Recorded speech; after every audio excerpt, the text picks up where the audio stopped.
All right, hey, welcome to Sub-Saharan Africa.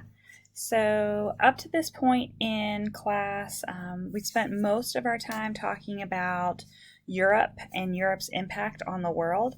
Particularly, we talked about how Europe went to North and South America in the Western Hemisphere. We've also then talked a little bit last module about the Asian empires, the Mughals, the Ottomans, the Chinese, the Japanese.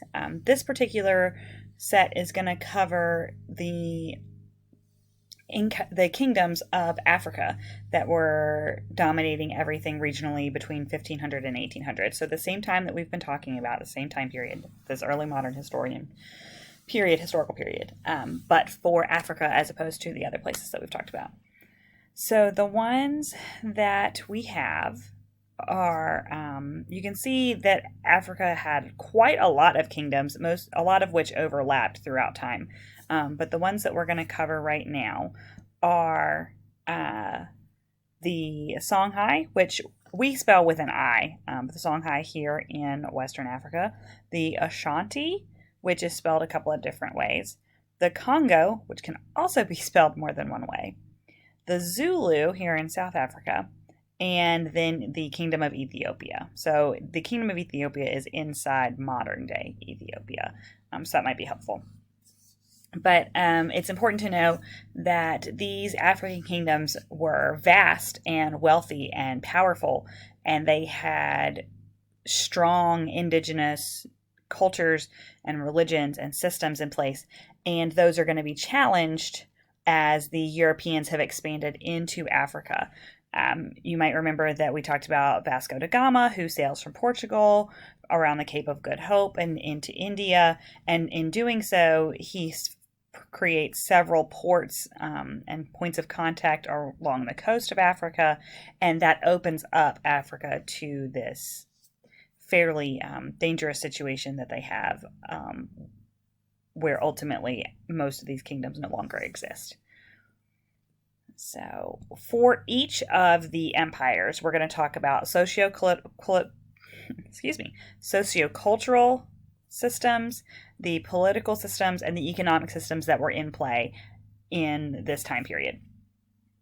So the Songhai, which we talked about was in Western Africa, was a Muslim empire. They had contact along the Trans-Saharan trade routes, which you can see on this map down here, with the Muslim empires like the Ottomans. And they, the rulers of the Songhai are going to convert to Islam. Though you'll notice that most of the citizenry, most of the people, the populations of the Songhai, maintain their indigenous religions. We're not going to get into the specifics of all of those details for those religions, but know that they are generally polytheistic and animistic, meaning they have animal-based gods or natural-based gods. They do become a major cultural center. This right here is the University of Timbuktu. Timbuktu becomes a phenomenal cultural and artistic center, educational center for the entire continent. But also a lot of scholars come from Europe and from the Middle East to study in Timbuktu.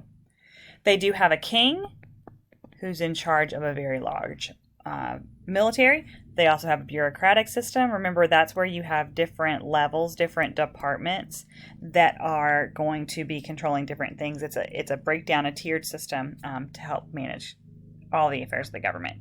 Economically, they're going to trade slaves and gold with the Europeans across the Sahara, and they're going to be a part of the transatlantic slave trade that we've talked about in the past.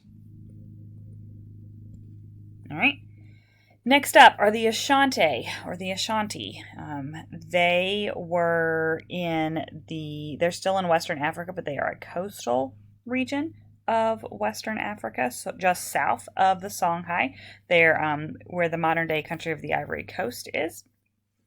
They maintain their own religion and their own languages, and they build an increasingly powerful military to help ward off the advances of the Europeans mostly. They do begin in time with a clan system. Now, a clan system is a family-based system where larger and larger families, as the generations go on, have one either patriarchal or, in some African cultures, matriarchal, based on the mom, system where the elder is essentially in charge of everyone. And as the clans grow too large to be sustained, they would split off. They get rid of that system in favor of one singular leader, basically for unification purposes, much like a lot of other cultures have done. And they, again, are going to trade slaves and gold in the same way as the Songhai. So you may remember from our discussions about the Middle Passage that the Middle Passage starts on this western coast of Africa. And that's why the Ashante and the Songhai are both involved in that trade, is because of the proximity to the coastline. This is a throne of the Ashante people, which I think is just really interesting. The person who was in control of that stool, the golden stool is what they called it, was the person who was their central leader. And this is one of the gold masks that has been preserved from their culture as one of the artisan artifacts that people would have sold, merchants would have sold. And then this is a European, so it is important to note that it's a European depiction of a Ashante festival. Next up, Ethiopia. So Ethiopia here in Eastern Africa, right? Where the modern day country of Ethiopia is on the Horn of Africa, are largely Christian, though they do have Jewish and Islamic influences as well, based on their proximity to the Arabian Peninsula and to Israel. This does make things difficult because as they're trading, their faith is very important to them, and when you have multiple different levels of faith, it makes things a little harder to know quite what to do and who to interact with. They do have a monarch, they do have a king. This is a picture of one of their kings from the 1800s. Very typical monarchy system, just like you would have seen in Europe. But it's a very faith-based, even theocratic system where they are the leader just both politically and they are the leader of the faith in their country. So not Catholic specifically, but Christian. Economically, there's a lot of gold coming out of Africa. You'll notice that as a trend.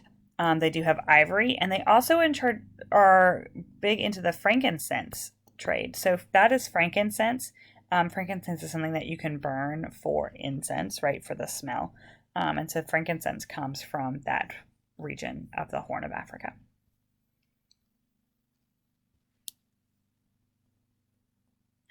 The Congo, which you may actually sometimes see spelled with a C as well. If you spell it with a C, that's generally depicting modern day Congo, which is incidentally right here as well. But Congo is a south central African kingdom that is intrinsically linked to the Portuguese, who convert ultimately to Catholicism following the lead of the Portuguese, based on those routes da Gama had and the trade relationship that they create there.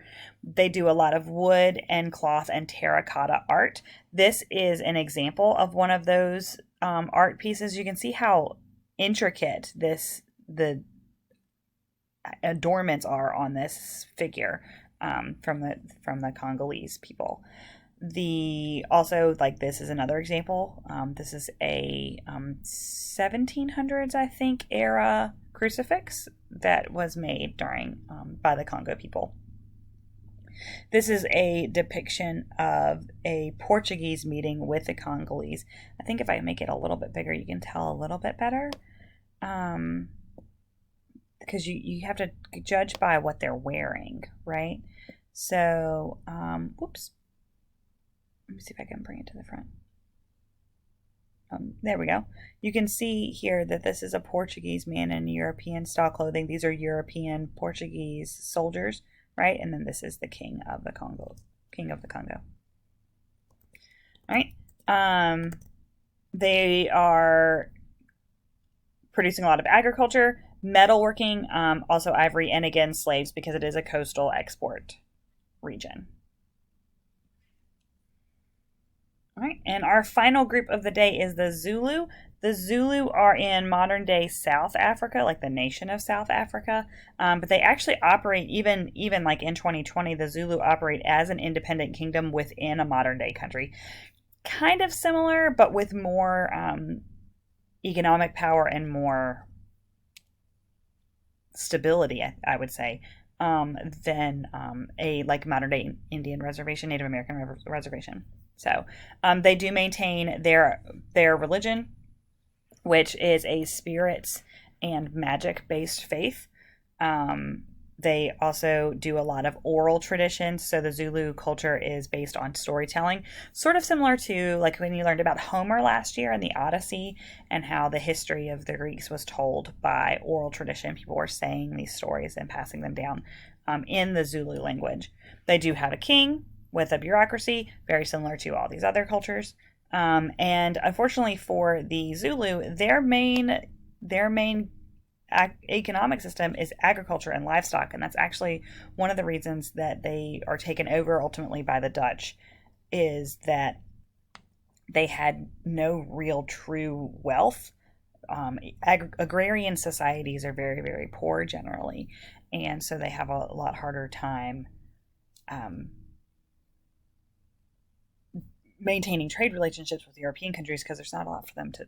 They're just not when you're competing against cultures that are selling things like gold, and these fine art pieces. It's hard to be like, well, here are some crops we grew, so they don't have a lot to defend. All right, but that's it. That is the 5 African cultures. Let me know if you guys have any questions.